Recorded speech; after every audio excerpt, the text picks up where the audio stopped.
Break के बाद आपका दोबारा खैर मकदम है प्रोग्राम सलाम जी के में। नाज़रीन, अब बात जरा जम्मू कश्मीर की जहां हम कर रहे हैं तो जम्मू कश्मीर के हवाले से एक बड़ी खबर जहां एसआई की कार्रवाई लगातार जम्मू कश्मीर के अंदर जारी है और आज अल सुबह भी एसआई की जानिब से कार्रवाई की गई है, जहां पर शुमाली कश्मीर से लेकर जनूबी कश्मीर के मुतअद्दिद इलाकों में एसआई की जानिब से छापामार कार्रवाई की गई है। जहाँ ज़राए के हवाले से खबर आ रही है कि शोपियां के अवनीर इलाके और साथ ही साथ वच्ची इलाके में भी एसआई की जानिब से छापामार कार्रवाई की गई है।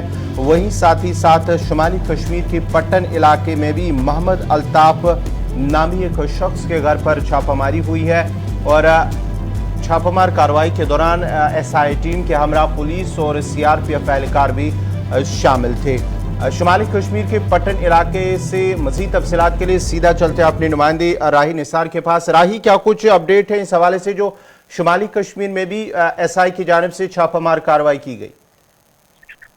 तो देखिए गवर जी, अगर हम आज सुबह की यहाँ पे बात करें तो एसआई ने आज यहाँ पे सुबह सवेरे सुल्तानपुरा पट्टन इलाके में छापा मारा, जहाँ पे हम कहेंगे कि मोहम्मद अल्ताफ पुजू के घर पे इस वक्त भी सर्च ऑपरेशन जारी है। अगर हम मोहम्मद अल्ताफ पुजू के बारे में यहाँ पे बात करेंगे तो मोहम्मद अल्ताफ पुजू यहाँ पे सोने का कारोबार करता है, यानी कि वो सोना बेचता है। और सुबह सवेरे आज यहाँ पे एसआई की टीम ने, जिनसे हमरा यहाँ पे पुलिस सीआरपीएफ भी थे, तो उन्होंने यहाँ पे छापा मारा और अभी तक यहाँ पे तलाशी कार्रवाई जारी है। तो राही, ये जरा बताइएगा कि क्या किसी की गिरफ्तारी या अभी भी कार्रवाई जारी है? ये सिर्फ सुल्तानपुर इलाका है या कि कई और मकामात पर पट्टन के अंदर जो है छापामार कार्रवाई हुई है?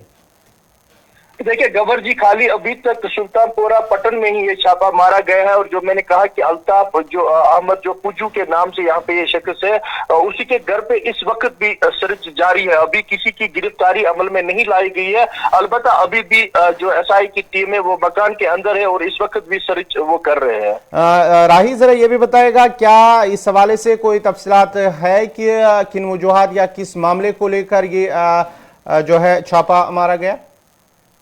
देखिए गवर जी, अभी ये कहना यहाँ पे मुश्किल है, क्योंकि जो ही हमने यहाँ पे जो पुलिस की एजेंसी है या कोई ऐसे के जो उनसे बात करने की कोशिश की तो उन्होंने अभी इस पे कोई तफसीलात नहीं दिया है। अलबत्ता अल्ताफ अहमद पुजू के बारे में हम यही कहेंगे कि ये जो सोने का एक कारोबार करता है और ये गाँव जाके भी सोना इससे पहले बेचता था और अभी भी ये इसके बारे में कहा गया है कि ये सोने का कारोबार करता है। चलिए, बहुत बहुत शुक्रिया राही निसार आपका। ये थे पट्टन से राही निसार तफसीलात फराम कर रहे थे, जहाँ एसआई की जानिब से कार्रवाई की गई है और शुमाली कश्मीर के पट्टन इलाके में भी आज अल सुबह ही एसआई ने छापा मारा, जहाँ पर अभी भी तलाशी कार्रवाई जारी है।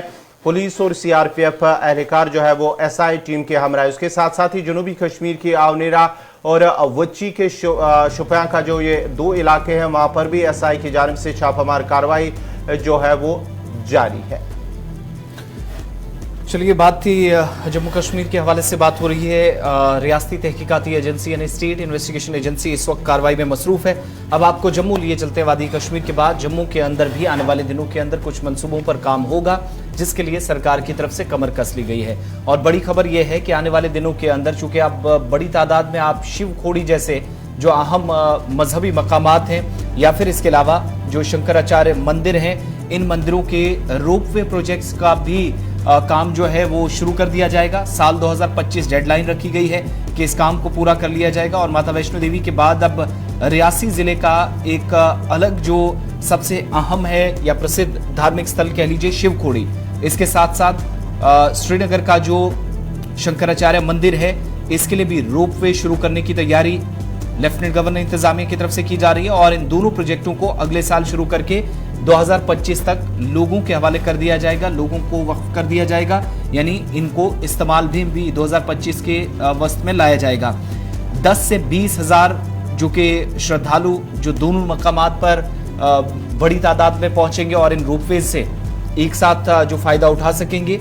दोनों बड़े मंसूबे हैं जिनके तौर तरीकों पर चर्चा जो जम्मू कश्मीर के इस वक्त चीफ सेक्रेटरी हैं डॉक्टर अरुण कुमार मेहता, उनकी तरफ से की गई है और कंसर्न्ड अथॉरिटीज के साथ उन्होंने बैठक की, मीटिंग की, जिसके बाद इनका तौर तरीका क्या होगा, कैसे इन प्रोजेक्ट्स को फाइनल लिस्ट में डालकर अब कंप्लीशन की तरफ चला जाए, क्योंकि अभी शुरुआत ही होनी है। तो उसके लिए भी जो है वो लगभग मार्च और अप्रैल के आसपास काम शुरू हो पाएगा, विंटर्स के बाद ही। दूसरा, उनकी तरफ से शिवखोड़ी और श्रीनगर के जो शंकराचार्य मंदिर है, वहां रोपवे प्रोजेक्ट्स को आने वाले वक्त में यात्रियों के लिए या सयाहों के लिए, जो पर्यटक हैं या इसके अलावा यात्री हैं, श्रद्धालु जाएंगे, उनके लिए काफी अहम बताया है। बहुत हद तक ये मदद करेगा इंतजामी सतह पर। और इन दोनों जगहों पर मंसूबा कब बनाया गया? जब माता वैष्णो देवी के लिए सबसे पहले बना, जम्मू के अंदर रोपवे प्रोजेक्ट शुरू हुआ। हालांकि एक हादसा भी ट्रायल्स के दौरान पेश आया था, लेकिन उसके बाद ये मंसूबा काफी मोहमाया मंदिर से लेकर शिवखोड़ी तक, ये जो इस वक्त थी बागे बहू तक, तो वो एक बड़ा मंसूबा था। उसको कामयाब बनाने के बाद एक और परियोजना इस वक्त जो है वो कंसर्न अथॉरिटीज ने हाथ में ले ली है। जम्मू चलते हैं, हमारे साथ रितिका इस वक्त हमारे साथ बराह रास्त जुड़ी हैं।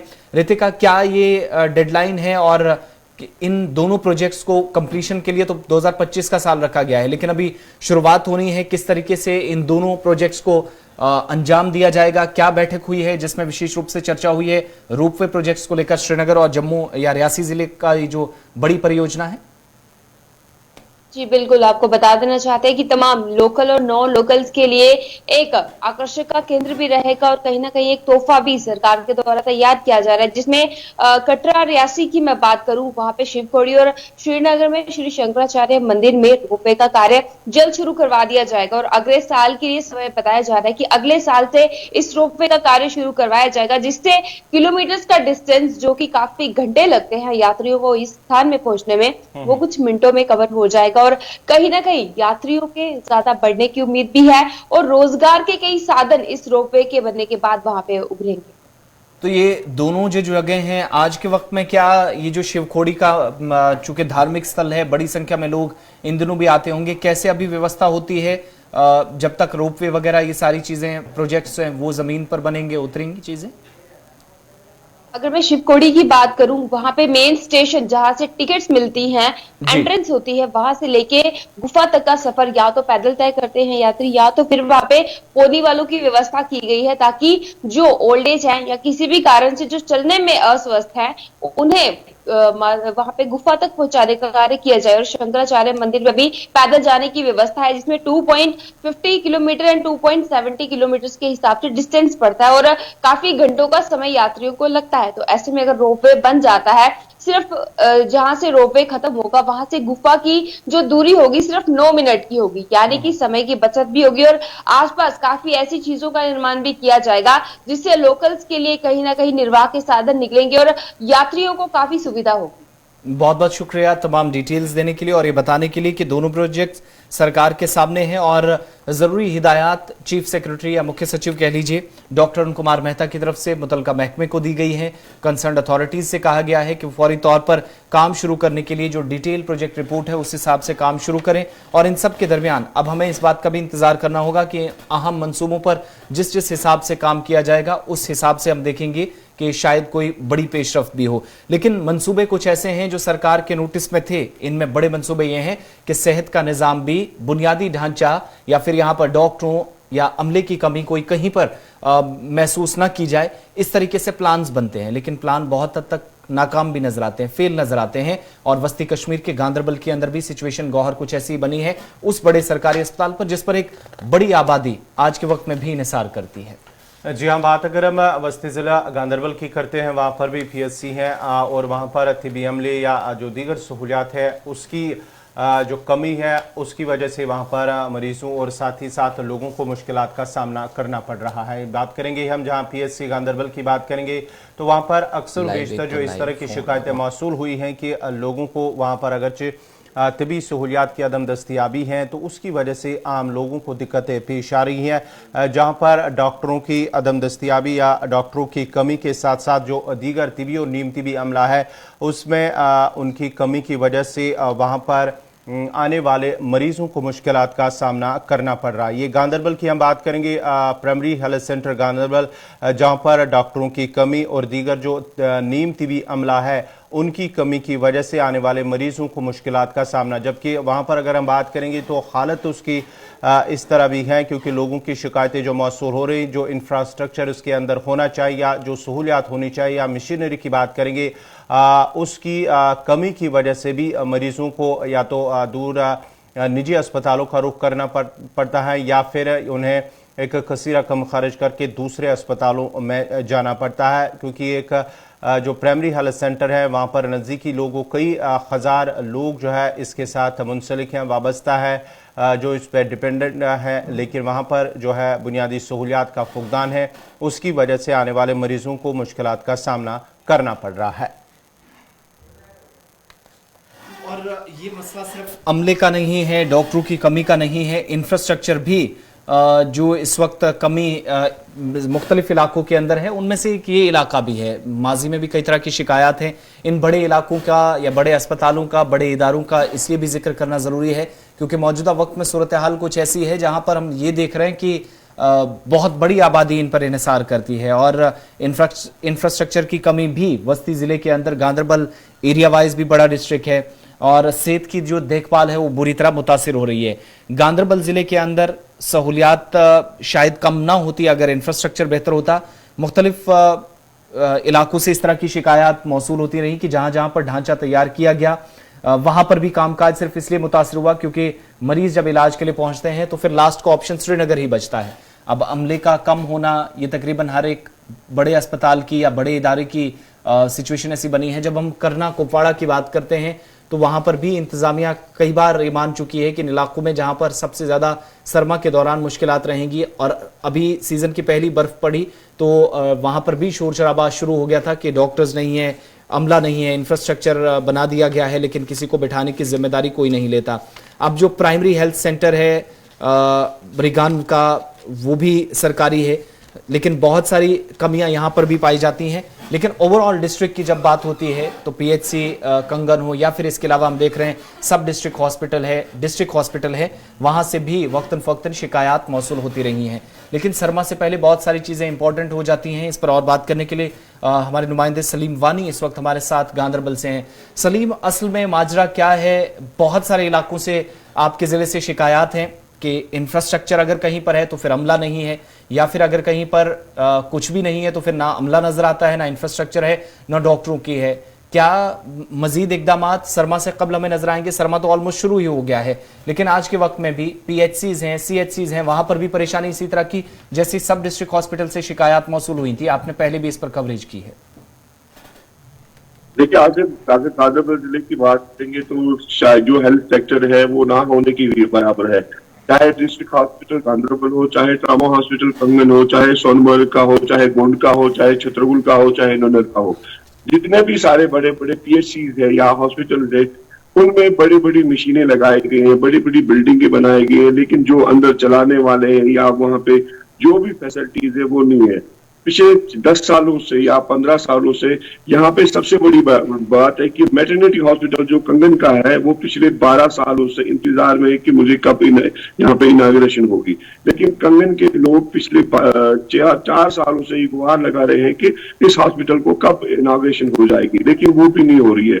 सबसे बड़ी बात है ट्रॉमा हॉस्पिटल कंगन की, जहाँ पे एक दिन अल्ट्रासाउंड होती है और पूरे हफ्ते में एक दिन अल्ट्रासाउंड होती है और 4 बजे के बाद कोई अल्ट्रासाउंड नहीं होती है। और वही हॉस्पिटल वहां पे जोजिला तक कवर करता है। जब जोजिला पे कोई एक्सीडेंट होता है तो श्रीनगर, यहाँ से श्रीनगर अल्ट्रासाउंड के लिए, और गरीब आवाम चाहे वहां पे प्रेग्नेंट लेडी हो उसको अल्ट्रासाउंड के लिए या तो प्राइवेट सेक्टर में जाना है या उनको श्रीनगर जाना पड़ता है। रही बात डिस्ट्रिक्ट हॉस्पिटल की, वहां पे 5 बजे के बाद अल्ट्रासाउंड नहीं होती है, वहां पे डॉक्टर्स नहीं है, वहां पे बेसिक फैसिलिटीज नहीं है। उसके बाद जो भी अभी तक चाहे नूनर में जो हॉस्पिटल बनाया उसकी इनोवेशन नहीं है, या उसके बाद जो पीएचसी चलते हैं वहां पे फैसिलिटीज नहीं है। छतरपुर में डॉक्टर्स नहीं है, रात को वो रखते हैं इनको, वहां पे जो भी होता है लोअर स्टाफ वहां पे उनको रखते हैं। कंगन में ट्रामा हॉस्पिटल में रात को एक डॉक्टर होता है जी। इसी तरह जो भी हेल्थ सेक्टर का है गांदरबल डिस्ट्रिक्ट में पूरी तरह से डिफंग है।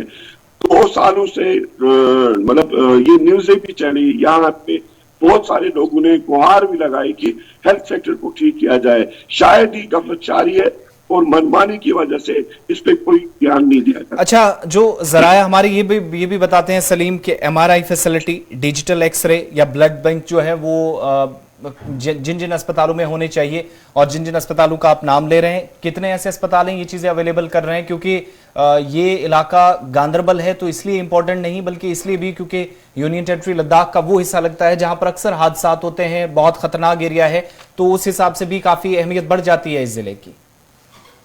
बिल्कुल आसिफ, जो एमआरआई की बात आपने छेड़ी यहाँ पे, सिर्फ गांधरबल के डिस्ट्रिक्ट हॉस्पिटल में एमआरआई मशीन लाई गई है शायद, या वो भी नहीं आज तक हो रही है, उसका डॉक्टर भी नहीं है। उसके बाद डिजिटल एक्सरे है, वो शायद ही किसी हॉस्पिटल में होता है। और 2 दिन पहले हमने पीएचसी वाकुरा की न्यूज चलाई, वहां पे एक्सरे, नॉर्मल एक्सरे नहीं होता है।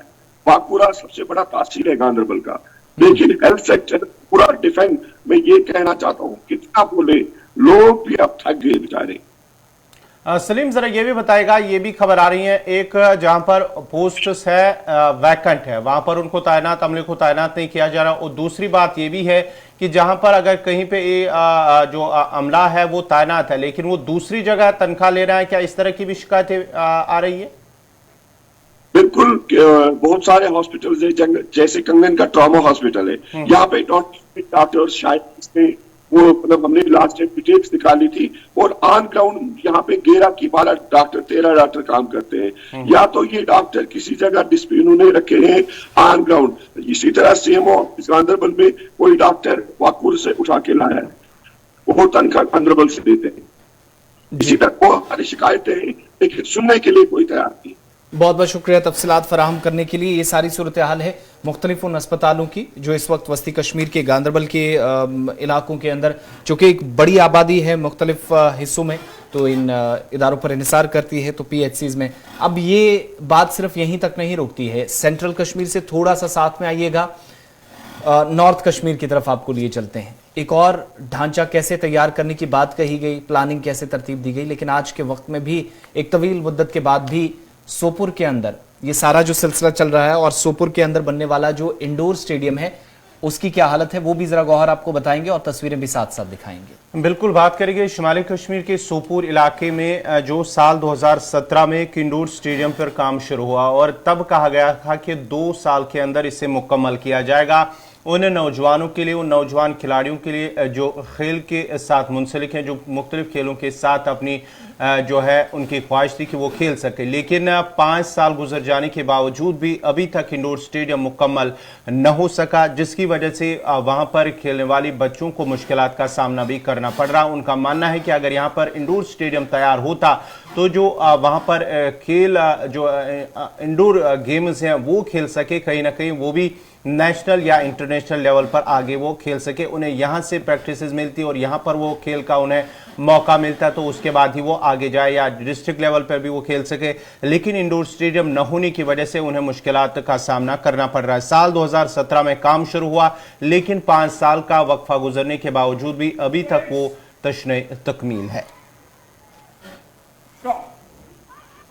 हमें बहुत टाइम हुआ है, कश्मीर मार्शल आर्ट एकेडमी है, हम यहाँ पे आते हैं, हमें बहुत टाइम हुआ, हमें यहाँ के फ़ायदा मिलता है। फ़ायदा ये है कि हम मतलब मार्शल आर्ट से एक तो इंसान फिजिकली भी ठीक रहता है और मेंटली भी ठीक रहता है, मतलब लड़की और लड़के में कोई फ़र्क नहीं है, इसलिए हम भी सीखते हैं।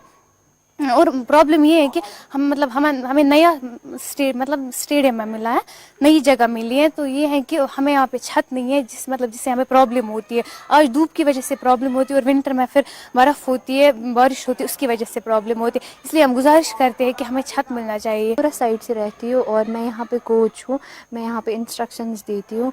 और हमारे जो सेंसे हैं GM पाला सर, उनका मैं बहुत तहे दिल से शुक्रिया अदा करती हूँ, क्योंकि उन्होंने हमें बहुत अच्छे से प्रैक्टिस करवाई ताकि हम इस मुकाम पे पहुँचे। रही बात यहाँ एकेडमी की, हमें नई एकेडमी मिली है, स्टेडियम मिला है, बट यहाँ पे कुछ प्रॉब्लम्स हैं।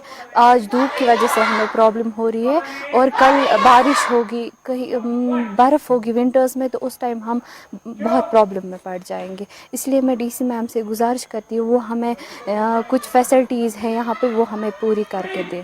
क्या लग रहा है विंटर आने वाला है, उसमें कितनी प्रॉब्लम होगी आपको? हमें विंटर में बर्फ़ होती है, हमें बहुत प्रॉब्लम होगी। अगर बर्फ़ पड़ी तो हम घर में रह जाएंगे, हम कुछ नहीं कर पाएंगे, ना हम आगे बढ़ पाएंगे, क्योंकि हम यहाँ पे आते हैं, हम यहाँ पे मेहनत करते हैं। जो हमारे सर GM पाला सर, वो भी आते हैं।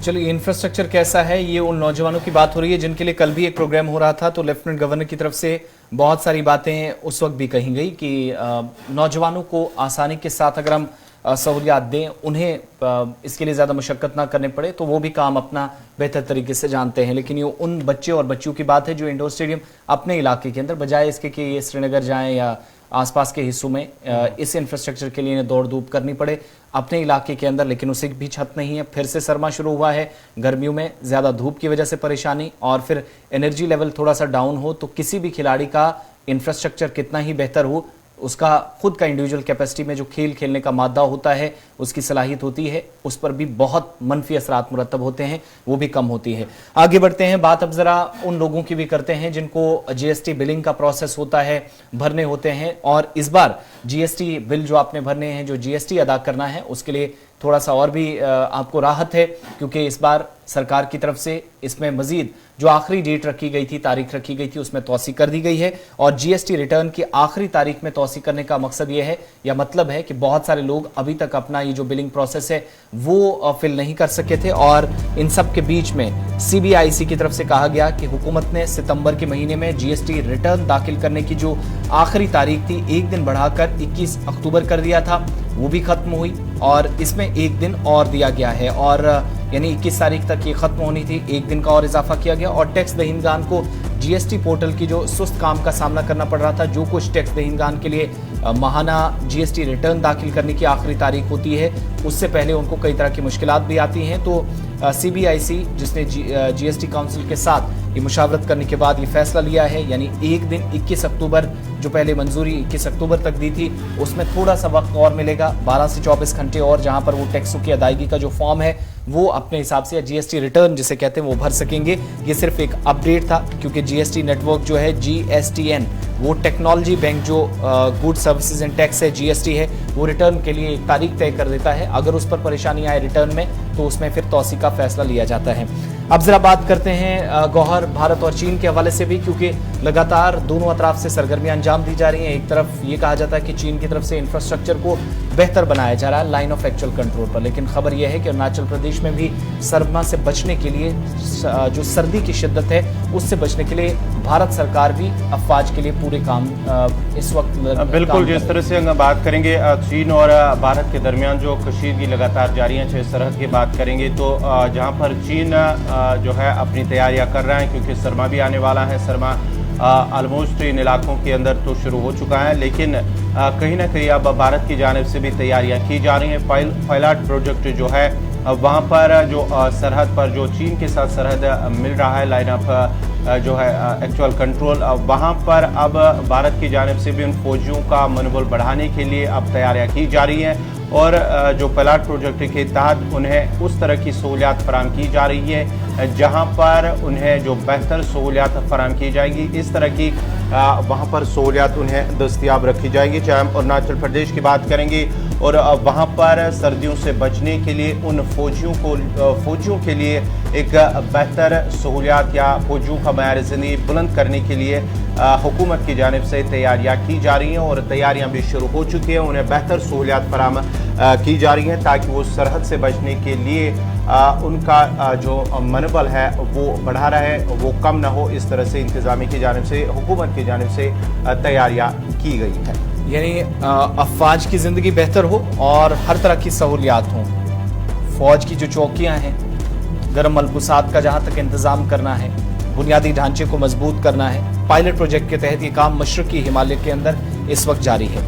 आगे बढ़ते हैं, बात चीन भारत के बाद अब जरा आपको कुछ कौमी और बैनुल-अक़वामी खबरें भी और आपके सामने रखेंगे, और इससे पहले हम ब्रेक पे जाएं, आपको बड़ी खबर बताते हैं। अमेरिका के अंदर भी गौहर फायरिंग का सिलसिला बिल्कुल भी थम नहीं रहा है। बिल्कुल, लगातार हम देख रहे हैं कि अमेरिका के अंदर भी लगातार फायरिंग का सिलसिला जारी है। आज भी अगर हम बात करेंगे तो एक ऑफिसर को गोली मार कर हलाक कर दिया गया है, जबकि 2 अफराद की जो है अफसरान है उनकी लाश मिली है और वो मुर्दा पाए गए। उसके साथ साथ ही एक शख्स को, एक ऑफिसर को गोली मार कर हलाक कर दिया गया। ये वाशिंगटन का इलाका है, नॉर्थ ईस्टर्न वाशिंगटन, जहां पर ये वाकया पेश आया है, जहां एक ऑफिसर को गोली मार कर हलाक कर दिया, जबकि 2 ऑफिसर की लाशें भी मिली हैं। उस सिलसिले में पुलिस की जानिब से कहा गया है कि 3 मुश्तबा अफराद में से 2 को फिलहाल गिरफ्तार कर लिया गया है, जबकि इस मामले में मजीद जो है तहकीकात जारी हैं। जो पुलिस की जानिब से कहा गया है कि 3 जो मुश्तबा अफराद हैं उनमें से 2 की फ़िलहाल शिनाख्त हुई है, 2 को फ़िलहाल अगरचे उनकी शिनाख्त होनी बाकी है, लेकिन 2 अफराद की फ़िलहाल गिरफ्तारी हुई है। अगर हम बात करेंगे पिछले कई माह से लगातार अमेरिका के अंदर मुख्तलिफ जो है इलाके अमेरिका के शहर है वहाँ पर फायरिंग का सिलसिला लगातार जारी है। चाहे पुलिस ऑफिसरान को निशाना बनाया जा रहा है, आम लोगों को निशाना बना, लेकिन फायरिंग का सिलसिला लगातार जारी है। एक और वाक़या पेश आया, 2 और लोगों की जान ली गई। एक इनमें ऑफिसर था जो ट्राइबल रिजर्वेशन पे था, वाशिंगटन के अंदर काम कर रहा था। आगे बढ़ते हैं, बात अब ज़रा बताते हैं आपको पाकिस्तान की भी, जहां पर हालात कशीदा हो रहे हैं और ये कशीदगी कल तकरीबन 2 बजे के बाद से है। 2 बड़े फैसले आए। एक फैसला ये कि पाकिस्तान के हक में गया, तकरीबन 4 साल की जो मेहनत थी जो किया गया उसका वो मिला, एक तरह से कह सकते हैं कि उसका फल मिला। अच्छी खबर थी FATF के हवाले से। लेकिन दूसरी तरफ जो मौजूदा सियासी बहरान है वो और गहरा होता चला जा रहा है, जो मुश्किलात मौजूदा पाकिस्तान के निज़ाम के लिए बना रहा है। और पाकिस्तान ग्रे लिस्ट से बाहर हो गया है। फाइनेंशियल एक्शन टास्क फोर्स से कई तरह की जो उस पर पाबंदियां थी वो खत्म की गई हैं। अब जो फाइनेंशियल ट्रांजैक्शंस होंगी, मुल्क के बाहर से कोई फंड लेना होगा, कहीं पर कोई ज़रूरत पड़ेगी तो वो FATF के कवायद व ज़वाबित और निगरानी में होगा। लेकिन इलेक्शन कमीशन ने जो तोशाखाना मामले में इमरान खान को डिस्क्वालीफाई कर दिया है, उनके लिए भी मुश्किलें बड़ी हैं। 5 सालों के लिए ना वो इलेक्शन लड़ पाएंगे। नेशनल असेंबली के वो मेंबर थे, वहाँ से भी कुर्सी उनकी खाली कर दी गई है। और जो 4 से 5 रुकनी जो बेंच बनाया गया था, उसने फैसला तब लिया जब इमरान खान तोशाखाना केस में गलत जानकारी देने के इल्ज़ाम में अदालत में अपने वकील के जरिए लगातार बात रख रहे थे। 63 पाकिस्तानी जो आइन है उसके 63 का दफा का या शिक का सहारा लेकर ये कार्रवाई की गई है। मामले को चैलेंज कर दिया गया है, लेकिन मुल्क गिर एहतजाज और मार्चेस का सिलसिला भी शुरू हो गया है, जो परेशानी का सबब पाकिस्तान के लिए इस वक्त बन रहा है, मौजूदा हुकूमत के लिए। लेकिन अच्छी खबर सिर्फ ये कि एक साथ हम जो 2 खबरें बता रहे हैं, ग्रे लिस्ट से पाकिस्तान बाहर हुआ है, म्यांमार के लिए बिल्कुल भी अच्छी खबर नहीं है, जहां पर फौजी निज़ाम 1 फरवरी 2021 से चल रहा है, बगावत की गई थी। और इस वक्त सूरत हाल ये है कि अब इस ग्रे लिस्ट में पाकिस्तान की जगह म्यांमार ने मोहर ले ली है।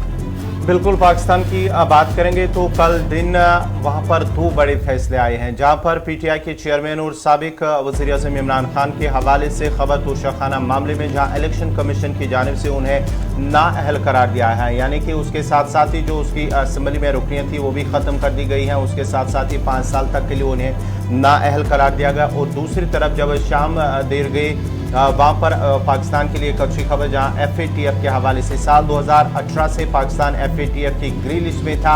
और उसके साथ साथ ही मनी लॉन्ड्रिंग के साथ साथ जो दहशतगर्दी के हवाले से बात की गई थी, 34 नकात उन पर अमल करने थे। उसके साथ ही अब पाकिस्तान जो FATF की जानिब से कल प्रेस कॉन्फ्रेंस भी की गई है, वहाँ पर कहा गया है कि जो उन्हें काम सौंपा गया इन 4 सालों के दौरान उन पर काम किया गया है। उसके साथ ही उन्हें ग्रे लिस्ट से बाहर कर दिया गया है। उसके साथ जब ये प्रेस कॉन्फ्रेंस हुई, जब ये FATF की ग्रे लिस्ट से बाहर आए, तो उसके बाद ही मुल्क के वज़ीर-ए-आज़म जो पाकिस्तान के शहबाज शरीफ, उनके साथ साथ बिलावल भुट्टो, उनकी जानिब से भी पाकिस्तानी अवाम को मुबारकबाद पेश की गई। और साथ ही साथ जो पाकिस्तान आर्मी चीफ के कमर बाजवा जो है, उन्हें भी मुबारकबाद दी गई है कि उनकी जानिब से उनकी मेहनत जो है वो ओवरऑल रंग ले आई है। लेकिन 2 बड़ी खबरें, जहाँ पर एक तरफ पाकिस्तान के साबिक वज़ीर-ए-आज़म पर पाबंदी, उन्हें नाअहल करार दिया गया, वहीं दूसरी तरफ से FATF की ग्रे लिस्ट से पाकिस्तान 4 साल के बाद बाहर आया है।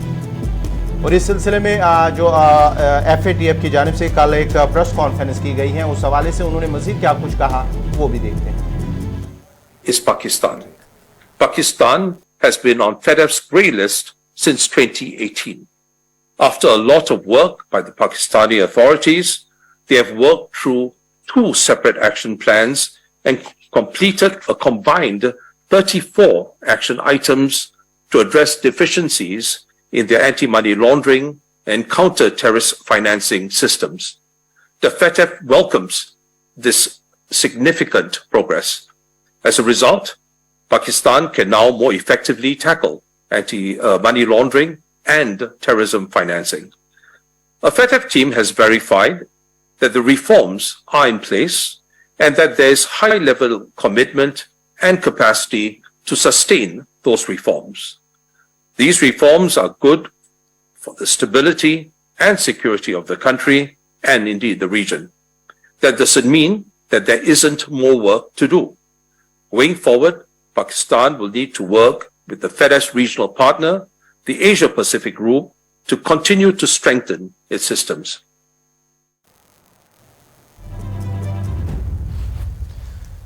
चलिए खबर थी एफएटीएफ के हवाले से पाकिस्तान को लेकर। अब वक्त यहाँ छोटे से ब्रेक का है।